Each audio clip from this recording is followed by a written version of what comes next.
Chief Secretary Farley Augustine revealed the outcomes of extensive discussions centered on Tobago's priorities for the fiscal year 2024 at a press conference held on Wednesday.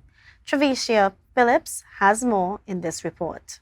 Chief Secretary Farley Augustine revealed the outcomes of extensive discussions centered on Tobago's priorities for the fiscal year 2024. The day-long deliberations involved key figures such as the Chief Administrator, administrators from the various divisions, accounting officers, project managers, representatives from the Planning Department, MSU, senior legal department officials, and select state enterprises. Addressing concerns about the impact on priority projects, Augustine stated the following. Of course, all of our priorities are affected in terms of spending, and I did take the time and space to give the example of infrastructure and to give you the numbers, what will be left after paying the wages on the DP or the development, what will be left to do all of the development work, and I think that was about $6 million we estimate to remain.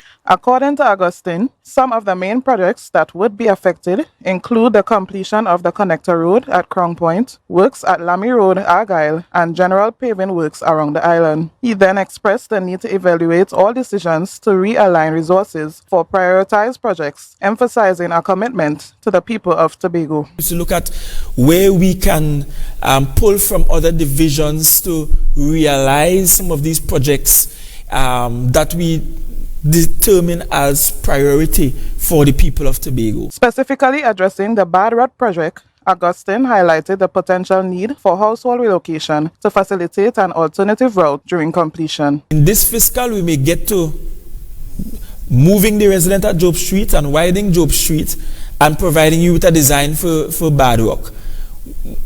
At this point, we may not be able to complete the work at Bad Rock. Those are the kinds of decisions that we have to take. Augustine unveiled plans to establish a dedicated rainy day fund, drawing parallels to Tobago's version of the Heritage and Stabilization Fund. There is something called a contingencies fund, and when I come in the end of November in the House, I will remind you of where we met it, how much was in that fund when we got into office, what is there now, and how much we put in it at the end of fiscal 2023.